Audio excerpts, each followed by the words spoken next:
साथियों नमस्कार, स्वागत है आप सभी का अपने YouTube चैनल पर। आज के इस वीडियो में दोस्तों एक महत्वपूर्ण सी दवा के बारे में अपन चर्चा करने वाले हैं और ये दवा है दोस्तों टिल्मिकोसिन।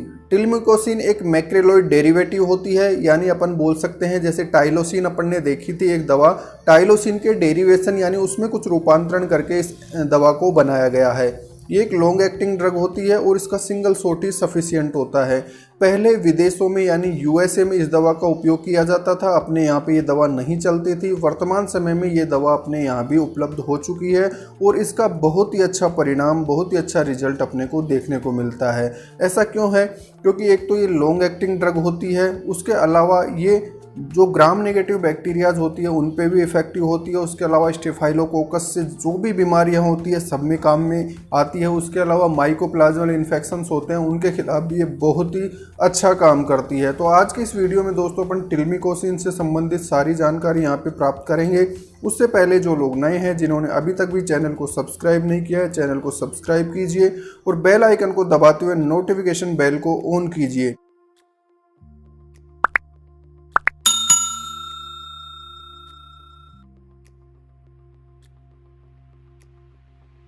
तो दोस्तों आज का वीडियो अपन शुरू करते हैं ड्रग टिल्मिकोसिन के बारे में। तो सबसे पहले अपन ने टिल्मिकोसिन के बारे में सामान्य जानकारी ली कि ये टाइलोसिन के डेरिवेशन से बनाई गई एक एंटीबायोटिक ड्रग है जो कि लॉन्ग एक्टिंग होती है, यानी अगर सिंगल शॉट भी इसका लगाया जाएगा तो भी बीमारी को सही करने के लिए सफिशिएंट होता है। अब बात करते हैं दोस्तों कि कौन कौन सी बीमारियों में इसका उपयोग अपन कर सकते हैं। तो सबसे पहले देखिए, अपन ने देखा ग्राम नेगेटिव जो बैक्टीरियल इन्फेक्शंस होते हैं उनके अगेंस्ट ये बहुत ही अच्छा काम करती है। उसके अलावा जो पास्चुरोलिसिस होता है यानी हीमोरेजिक सेप्टिसीमिया बोल सकते हैं अपन, पास्चुरोला मल्टोसिडा के कारण जो होने वाली बीमारी है हीमोरेजिक सेप्टिसीमिया यानी गलघोंटू नामक जो बीमारी है, उसमें इस एंटीबायोटिक का रिजल्ट बहुत ही अच्छा होता है। उसके अलावा रेस्पिरेटरी डिस्ट्रेस से संबंधित कोई भी परेशानी हो जो कि ग्राम नेगेटिव बैक्टीरिया से एसोसिएटेड है, वहाँ पे इसका उपयोग अपन कर सकते हैं। उसके अलावा माइकोप्लाज्मल इन्फेक्शंस जो होते हैं, माइकोप्लाज्मा की वजह से जो रेस्पिरेटरी डिस्ट्रेस होता है, कैटल बफेलो में देखने को मिलता है। उसके अलावा सीप और गोट में भी अपन इसको देखते हैं। उसके अलावा माइकोप्लाज्मल मैस्टाइटिस भी होता है जिसमें एक तरफ का जो अडर होता है वो स्वेल्ड अप हो जाता है, उसमें बहुत ज़्यादा स्वेलिंग आ जाती है। तो इस प्रकार का जो इन्फेक्शंस होते हैं जो कि माइकोप्लाज्मा की वजह से हो रहे हैं, इस एंटीबायोटिक का उपयोग किया जा सकता है। उसके अलावा दोस्तों स्टेफाइलोकोकस ओरियस से जनरेट होने वाला जो मैस्टाइटिस होता है वहाँ पर भी इसका परिणाम बहुत ही शानदार होता है। उसके अलावा एक बीमारी होती है दोस्तों पोडोडर्मेटाइटिस, या जिसे अपन बोल सकते हैं फुट रोट, जिसमें जानवर के जो खुर होते हैं वो गलने लगते हैं, सड़ने लगते हैं, उनमें पस पड़ जाती है और वो रिकवर होने में नहीं आ। ऐसी स्थिति में इस एंटीबायोटिक का उपयोग अपन वहाँ पे कर सकते हैं जिसका परिणाम अपने को बहुत ही अच्छा देखने को मिलेगा। उसके अलावा ग्राम नेगेटिव बैक्टीरिया से संबंधित सारी बीमारियों में इसका उपयोग किया जा सकता है। तो ये जो एंटीबायोटिक होती है बहुत ही अच्छा रिजल्ट देने वाली है जिसका उपयोग अपन कर सकते हैं। अब बात करें दोस्तों इसकी डोज की, तो देखिए ये एक बहुत ही स्पेसिफिक टाइप की ड्रग है, लॉन्ग एक्टिंग ड्रग है, बहुत ही हिसाब से इसको अपने को काम में लेना होता है। डोज की इसकी बात करें दोस्तों तो डोज रेट होती है इसकी 10 to 20 mg पर किलोग्राम बॉडी वेट, यानी 1 किलोग्राम बॉडी वेट पे 10 mg से लेके 20 mg, लोअर रेंज में रखे अपन तो 10 mg ये दवा अपन दे सकते हैं 1 किलोग्राम बॉडी वेट पे। यानी अगर 300 किलो की अगर अपन कैटल मानते हैं तो उस स्थिति में अपन 3000 mg तक ये दवा दे सकते हैं। अब बात करें दोस्तों इसकी प्रिपरेशन की, तो इसकी जो प्रिपरेशन आती है दोस्तों 30% की आती है, यानी 1 ml में 30 mg टिल्मिकोसिन वो होता है। 300 किलोग्राम की कैटल पे 10 ml दवा सफिशिएंट होती है। 100 किलोग्राम की जो कैटल है उसके लिए 10 ml ये दवा अपन लगा सकते हैं। लोअर रेंज में अगर रखें तो, और हायर रेंज में अगर रखते हैं अपन तो 20 mg के हिसाब से ये 20 ml तक भी अपन ये दवा दे सकते हैं। परंतु इसमें अपने को ना तो ओवरडोज करना है ना ही लोअर डोज करनी है, ठीक है। दोनों ही स्थितियां घातक होती है, दोनों ही स्थितियां पशु के लिए जानलेवा साबित हो सकती है, ठीक है। अगर लोअर डोज रखेंगे तो भी नेगेटिव इफेक्ट्स आएंगे, ओवरडोज कर देंगे तो भी अपने को बहुत सारे साइड इफेक्ट्स देखने को मिलेंगे, इवन जानवर की डेथ भी अपने को देखने को मिल सकती है।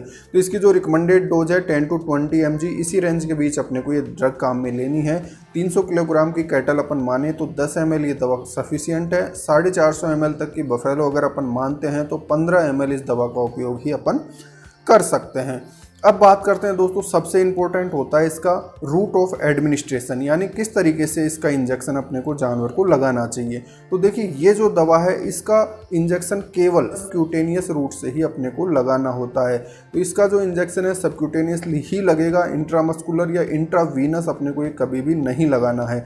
अगर इंट्रामस्कुलर इसका इंजेक्शन लगा दिया जाएगा तो वहाँ पे सेलुलाइटिस हो जाएगा, इन्फ्लामेशन हो जाएगा, ईडिमा अपने को वहाँ पे देखने को मिलेगा।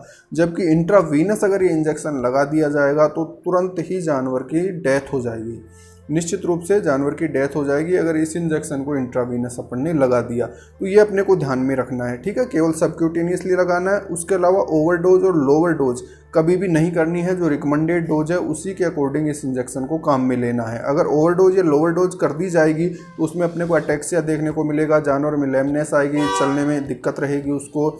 उसके अलावा हेड ड्रॉप कर देगा, वो उसका जो सिर है वो ज़मीन पे गिरा के रखेगा, वो बहुत सारे साइड इफ़ेक्ट्स देखने को मिलेंगे, सलाइवेशन होगा बहुत ज़्यादा। तो ऐसी स्थिति से बचने के लिए अपने को इस दवा का उपयोग रिकमेंडेड डोज में ही करना है। उसके अलावा केवल सबक्यूटेनियसली रूट से ही अपने को इस दवा का उपयोग करना है। तो ये बहुत ही उपयोगी सी दवा है जिसका उपयोग अपन बहुत सारी बीमारियों में कर सकते हैं और बहुत ही अच्छा रिजल्ट इसका अपने को देखने को मिलता है। जहाँ पे अपन टाइलोसिन का उपयोग कर रहे थे उसी तरीके से इस दवा का उपयोग भी अपन टिल्मिकोसिन का उपयोग भी अपन कर सकते हैं। अब बात करें दोस्तों इसको रिपीट कब किया जाए, तो जैसा कि अपन ने शुरू में ही बात की, एक लॉन्ग एक्टिंग ड्रग होती है जिसका इफेक्ट जानवर के शरीर में लगभग 72 घंटे तक, यानी इसकी जो ब्लड कंसंट्रेशन है वो जानवर के शरीर में 72 आवर्स तक बनी रहती है। इसलिए इसको रिपीट करने की आवश्यकता नहीं होती। अगर फिर भी एनिमल की कंडीशन के अकॉर्डिंग इसको रिपीट करने की आवश्यकता दिख रही है तो कम से कम अपने को 3 दिन का गैप इसमें देना होगा, उसके बाद इसको अपन रिपीट कर सकते हैं। उसके अलावा दोस्तों बात करें अपन सीप और गोट की, तो भेड़ और बकरी की स्थिति में इस इंजेक्शन का उपयोग तभी अपने को करना है जब उसका बॉडी वेट कम से कम 15 से लेकर 20 किलो का हो। 15 किलो से कम की अगर बकरी या भेड़ है उस स्थिति में टिल्मिकोसिन इंजेक्शन का उपयोग नहीं करना होता है, ठीक है। उससे ऊपर का बॉडी वेट है तो इसका उपयोग अपन कर सकते हैं। डोज रेट वही कैटल और बफेलो की रखनी होती है। 30 किलोग्राम की अगर बकरी है तो उसमें 1 ml ये दवा अपन सबक्यूटेनियसली लगा सकते हैं। उसके अलावा दोस्तों मिल्क विड्रॉल पीरियड की बात करें तो ये दवा जो जैसे मेस्टाइटिस के केस में इसका उपयोग अपन कर रहे हैं तो उस कंडीशन में अपने को उसके दूध का उपयोग नहीं करना चाहिए क्योंकि मिल्क में इसका विड्रॉल हो रहा है। उसके अलावा जो बीफ कैटल होती है या मीट पर्पज़ के लिए जो एनिमल अपन रखते हैं उनमें अगर इसका उपयोग किया गया है तो कम से कम 21 दिन बाद ही उसको अपने को स्लॉटर करना होता है। 21 दिन से पहले उसका मीट कंज्यूमेबल नहीं होता है, कंज्यूम नहीं करना चाहिए। तो ये कुछ जानकारी थी दोस्तों टिल्मिकोसिन से संबंधित। उम्मीद करता हूँ ये वीडियो आपको पसंद आएगा। इसको अपने दोस्तों के साथ शेयर कीजिए, लाइक कीजिए और चैनल को सब्सक्राइब कीजिए। धन्यवाद।